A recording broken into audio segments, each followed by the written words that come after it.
बिस्मिल्लाहिर्रहमानिर्रहीम। अस्सलाम वालेकुम। माई सेल्फ एडवोकेट मियाँ सादिया बास्तियों का। आज हम बात करेंगे दारुल अमान के बारे में कि दारुल अमान में कैसे पनाह ले सकते हैं। दारुल अमान में जाने का, या किसी को अगर आपके पास कोई क्लाइंट आता है तो आपको वो कहता है कि जो मुझे दारुल अमान भेजें, तो आपके पास क्या तरीक़ेकार है, आप उसको कैसे दारुल अमान में भेजेंगे और दारुल अमान से फिर रहा होने का क्या तरीक़ेकार है।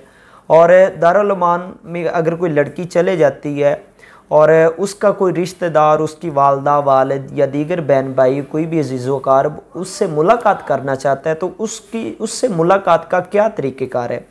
फ़र्स्ट ऑफ़ ऑल तो दारुल अमान के लफ्ज़ से ही ज़ाहिर है कि अमन की जगह, अमन का दार, ठीक है, कि ऐसी जगह जहाँ पर अमन हो, जहाँ पर सुकून हो, उसको हम दारुल अमान कहते हैं। और हुकूमत पाकिस्तान में तकरीबन हर ज़िले में एक सेंटर बनाए हुए हैं, उनका नाम दारुल अमान शेल्टर होम के नाम से उनको ऑपरेट किया जा रहा है और तकरीबन हर ज़िले में ये सेंटर मौजूद है। अब इसका तरीक़ेकार क्या है।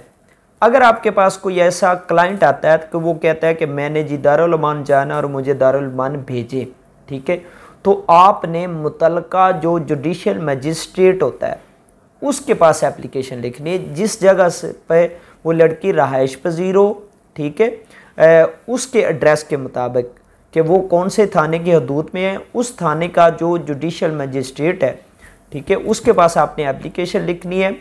दरख्वास्त बमराद भेजे जाने दारुल अमान मुसम्मात, आगे उस लड़की का नाम लिखना है। इस जो दरख्वास्त है ये बादालत जनाब जुडिशल मजिस्ट्रेट थाना फ़लाँ फ़लाँ ज़िला फ़लाँ फ़लाँ होगी। और इसमें आपने जो कंटेंट्स हैं वो ये लिखने हैं कि ये जी साला फ़लाँ फ़लाँ जगह की रहायशा है। उसमें एक दो फैक्ट्स लिख दें कि साला की फ़लाँ के साथ शादी हो चुकी है, या साला के फ़लाँ शख्स के साथ नाचाकी है, उससे साला को ज़िंदगी मौत का ख़तरा है, ठीक है, और साला अगर बाहर रहेगी तो साला को नुकसान होने का अंदेशा, लिहाजा साला को उसकी मर्ज़ी के मुताबिक दारुल अमान में भेजे जाने का ऑर्डर जो है, हुक्म जो है वो सादर फरमाया जाए। ये चीज़ें आपने लिखनी है। और इसके साथ ही आपने वकालतनामा लगाकर इस एप्लीकेशन पर कोर्ट फीस मुतलका वो 2 रुपये का होता है, और उसके बाद आपने लड़की को मुतलका मजिस्ट्रेट के साहब के पास पेश कर देना है। मुतलका मजिस्ट्रेट साहब जो है वो लड़की का बयान रिकॉर्ड करेंगे, और लड़की के बयान को रिकॉर्ड करने के बाद एक रोप कार्ड टू SHO बनाएंगे, रोप कार्ड, ठीक है, और SHO मुतलका अदालत में आएगा या को अपना कोई नुमाइंदा भेजेगा, और पुलिस जो है, अदालत की जो पुलिस है, as per direction of such magistrate की डायरेक्शन के मुताबिक वो पुलिस जो है, वो लड़की जो है वो पुलिस की हिफाजत में मुतलका दारुल अमान में भेजी जाएगी। अब ये तो प्रोसीजर हो गया कि वो लड़की अब मुतलका दारुल अमान में चली गई है। और अगर कोई लड़की ये समझे कि वो दारुल अमान में महफूज नहीं है, या दारुल अमान में उसे मुख्तलिफ थ्रेट्स मिल रहे हैं, या वो दारुल अमान से बाहर निकलना चाहती है, या उसका कोई अजीज़ व क़रीब उससे मुलाकात करना चाहता है, तो ये याद रखें कि वो दारुल अमान में बग़ैर मजिस्ट्रेट के ऑर्डर के वो ना तो जा सकती है, ना वो दारुल अमान से मजिस्ट्रेट के ऑर्डर के पास वो रिहा हो सकती है, ठीक है। ये 2 सूरतें, और ना ही मजिस्ट्रेट की इजाज़त के बगैर उससे कोई भी मिल नहीं सकता।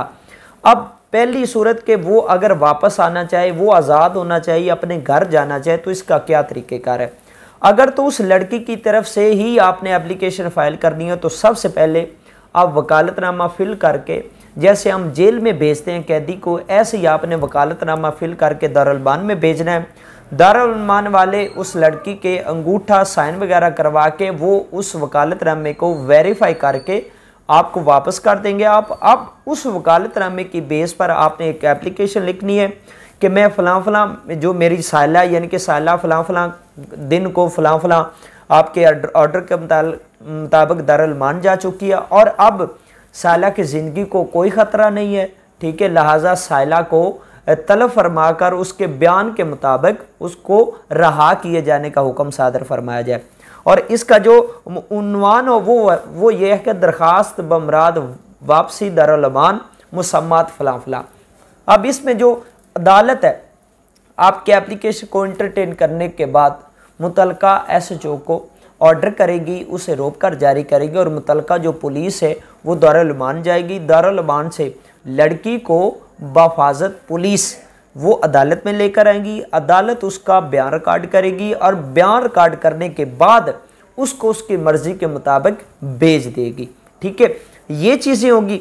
और बाज़ औक़ात ऐसा होता है कि लड़की बयान रिकॉर्ड करने के बाद दोबारा फिर चले जाती है दारुल अमान और उसके बाद अदालती जो ऑर्डर है, ठीक है, वो आपने लेकर जाने होते हैं दारुल अमान और वहाँ पर दारुल अमान में ऑर्डर को रिसीव करवाने के बाद वहाँ से लड़की रहा कर दी जाती है।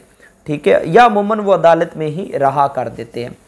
अब उसके बाद ये प्रोसीजर है कि क्या प्रोसीजर है कि अगर कोई उसका फ़र्ज़ करेंगे लड़की दारुल अमान में और कोई उसका शौहर या उसका भाई, उसकी बहन, उसकी वालदा या वालिद उसके साथ मुलाकात करना चाहता है, अब उसकी तरफ से आपने एप्लीकेशन लिखनी है, दरख्वास्त बमराद मुलाकात, आगे उस लड़की का नाम, उसमें आपने कंटेंट्स लिखने हैं कि मैं जो साइला है वो उस लड़की की वालदा है या साइल उसका वालिद है या उस साइल उसका खावंद है।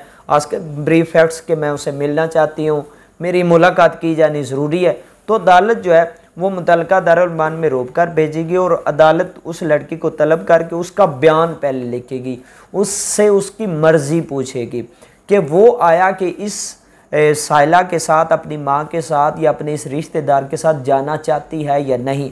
अगर वो बयान दे दे कि मैं इसके साथ जाना चाहती हूँ तो फिर जो अदालत है उसको उसकी वालदा या उस जो भी आया हो उसके साथ भेज सकती है। या अगर वो कहती कि जी मैंने इनके साथ नहीं जाना, मुझे इनके साथ जान का ख़तरा है, तो अदालत उनकी दरख्वास्त खारिज फरमाते हुए लड़की को दोबारा दारुल अमान में भेज देते हैं। तो ये कुछ फैक्ट्स थे, कुछ बुनियादी चीज़ें थी जो मैंने सोचा आपके साथ शेयर की जाए। उम्मीद है किसी नेक्स्ट अच्छे से टॉपिक पर आपके साथ मुलाकात होगी। तब तक के लिए अल्लाह हाफिज़।